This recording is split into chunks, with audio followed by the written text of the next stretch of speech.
Good morning class. बेटा, हमने अपनी पिछली वीडियो में तृतीय पाठ है, तीसरा पाठ स्वावलंबनम आत्मनिर्भरता पढ़ा था। जैसे कि आप लोगों ने इस पाठ में पढ़ा था, इसमें दो मित्र होते हैं, श्रीकंठ और कृष्णमूर्ति। आज हम इस पाठ का अभ्यास कार्य करेंगे। पहले हम शब्दार्थ पढ़ते हैं। समृद्ध, धनी, चत्वारिशत 40, अष्टादश 18, प्रकोष्ठेषु कमरों में, 50 50, ग्वाक्षा खिड़कियाँ, चतुश्चत्वारिशत 44, षट्त्रिशत 36, कृषक दंपति किसान पति पत्नी, आतिथ्यम अतिथि सत्कार, कर्म करह काम करने वाला, भवताम आपके, भृत्य नौकर सेवक, शकुनुवंती सकते हैं,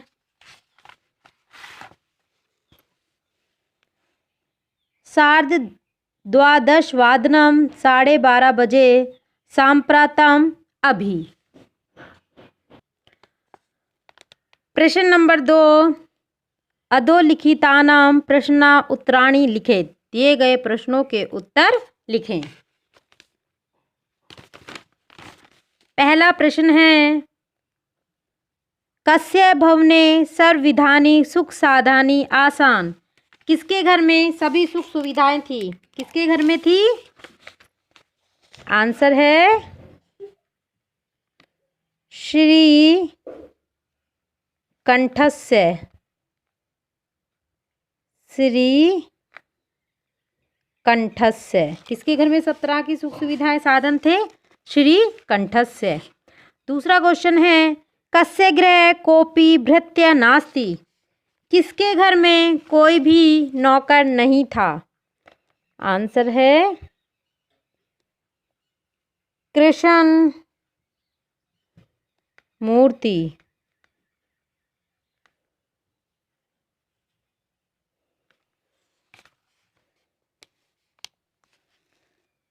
थर्ड क्वेश्चन है, श्रीकंठस्य अतिथम के अकुर्वन्। श्रीकंठ का आतिथ्य सत्कार किसने किया?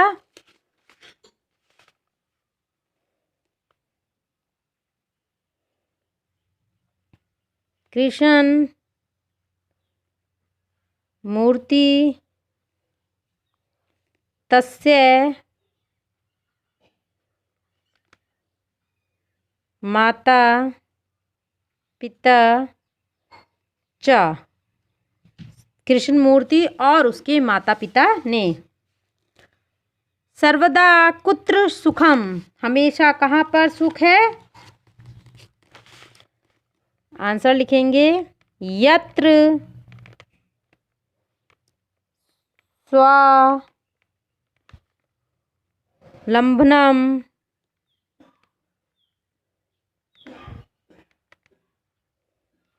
तत्र सर्वदा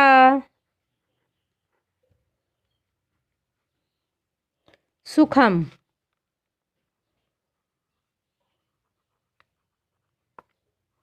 सुखम।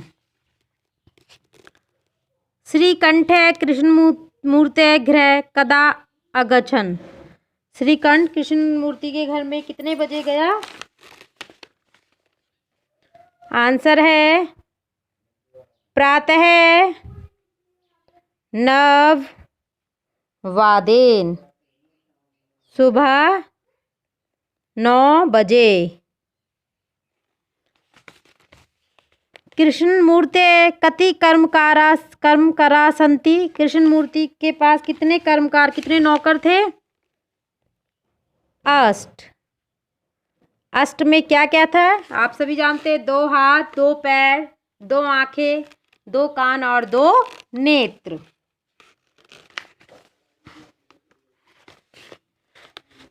प्रश्न नंबर 3, चित्राणि गणयते तथा संख्यावाचने लिखस। चित्रों को गिनकर संख्याओं को लिखिए।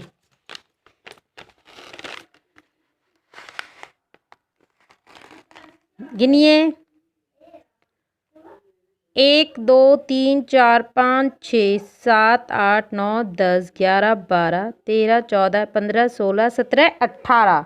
तो इसे क्या लिखेंगे हम? अष्टादश। अष्टादश। उसके बाद 1 2 3 4 5 6 7 8 9 10 11 12 13 14 15 16 17 18 19 20 21। तो एक विशंति।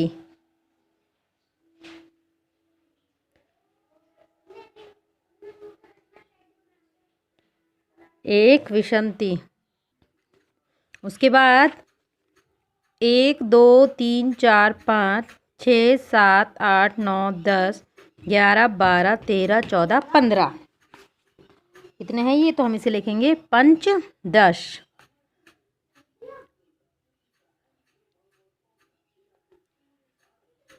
पंचदश।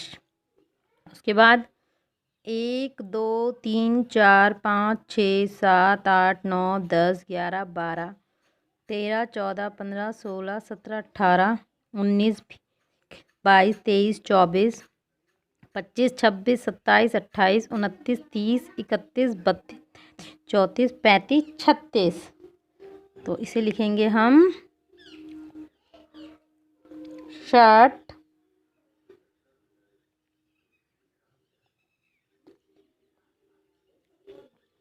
षटी त्रिशंत।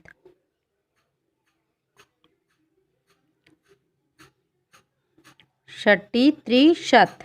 उसके बाद 1 2 3 4 5 6 7 8 9 10 11 12 13 14 15 16 17 18 19 20 21 22 23 24।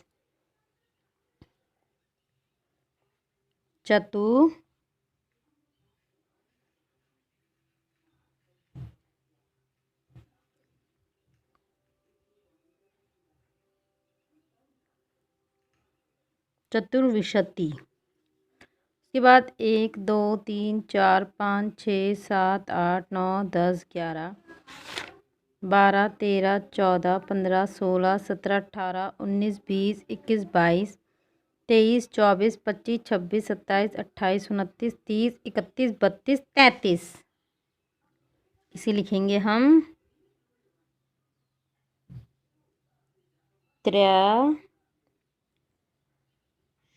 त्रशंत। आई बात बच्चों समझ में? अब ये आपको ये स्पष्ट नहीं दिखाई दे रहा है, इसलिए मैं इसे यहाँ पर पुनः लिख देती हूँ। षट षटी त्रिशत। प्रश्न नंबर 4। मंजूषाते अंगांकन कृति पदानि चुनते। सही संख्या के सामने सही शब्द लिखे। 28। 28 को क्या कहा जाता है? अष्टाविंशति।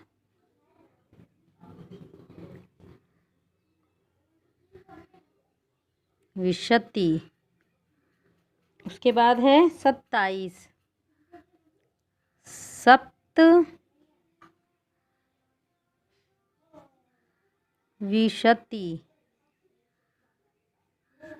उसके बाद है 30।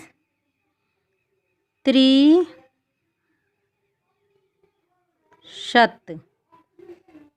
उसके बाद है 31। एक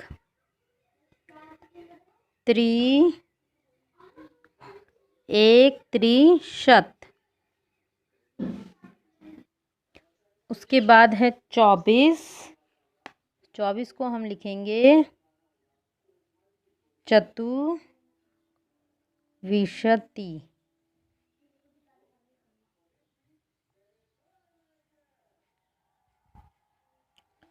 उसके बाद है 40।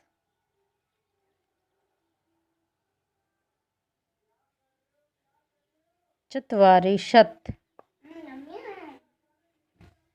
उसके बाद है 50। पंचाशत।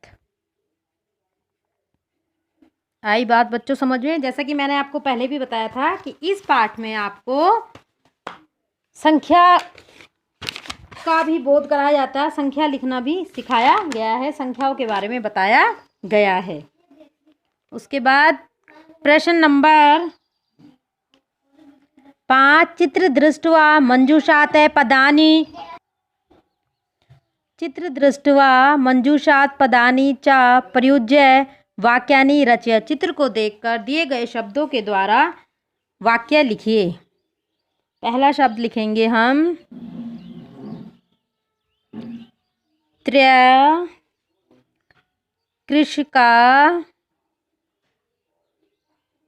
कृषकाम धान्यम रोपयन्ति।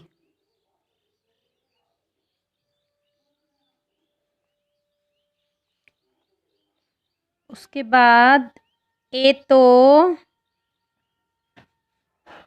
कृषको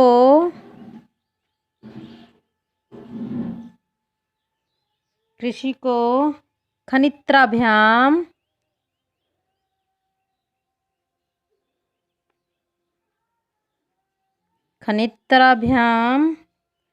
खनन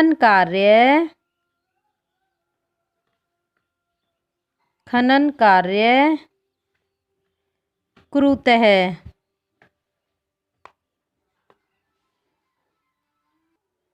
उसके बाद लिखते हैं हम एतो दो वृषभो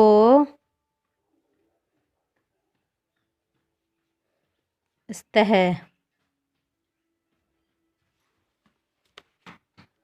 प्रश्न नंबर 6, अधोलिखिताम समय चकान अंग के प्रदेश लिखित। ये समय दिया गया है, इसे आपने संस्कृत में लिखना है। पहला है 10:30, तो सार्ध द्वादश वादनम। उसके बाद लिखेंगे हम 7 को सप्त वादनम।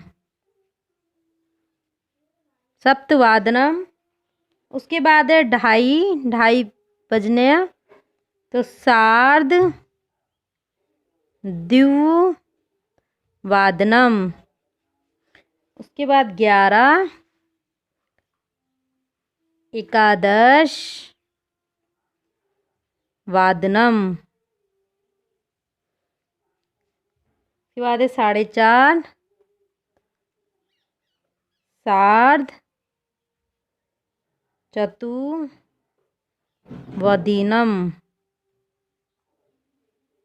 उसके बाद है 1:30 सार्ध एक वादम। उसके बाद है 5 पंच वादनम। उसके बाद है 3:30 सार्ध त्रिवादनम। फिर 9 नव वादनम। उसके बाद है 12:30 सार्ध द्वादश वादनम। उसके बाद है 8 अष्ट वादनम। 7:30 सार्ध सप्त वादनम। आई बात बच्चों समझ में? उसके बाद है प्रश्न नंबर 7, मंजूषात पदानि चित्वा रिक्त स्थान पूर्यते। दिए गए शब्दों से रिक्त स्थानों की पूर्ति करें। डैश ऋतुवा भवंती, कितनी ऋतुएं होती हैं? 6। मासा डैश भवंती, कितने महीने होते हैं? 12। एकस्मिन् मासे डैश अथवा डैश दिवसा भवन्ति। एक महीने में 30 30 और एक महीने में 31 एक 30 दिवसा भवन्ति। फरवरी मासे सामान्यतः अष्ट विंशति दिनानि भवन्ति। 28 दिन होते हैं। मम शरीरे द्वौ हस्तो स्तः। हमारे शरीर में 2 हाथ होते हैं। देखिए अब इसमें लिखा है भारत वर्षानुसार मासान ऋतून च नामानि। जैसे कि आप जानते हैं, आप लोग इंग्लिश में महीनों के नाम लेते हैं, लेकिन जो हिंदी में महीनों के नाम होते हैं वो इस प्रकार होते हैं: चैत, बैसाख, जेठ, आषाढ़, सावन, भाद्रपद, अश्विन, कार्तिक, मंगशीर, पौष, माघ, फागुन। और जो ऋतुएं होती हैं बसंत, ग्रीष्मा, वर्षा, शरद, हेमंत, शिशिर। आई बात समझ में बच्चों? आप सभी को आशा है आप सभी को ये पाठ ढंग से समझ में आ गया होगा। आप लोगों को यह कार्य अपनी उत्तर पुस्तिका में बहुत ही साफ और सुंदर अक्षरों में करना है और अपना काम समय पर सबमिट करें।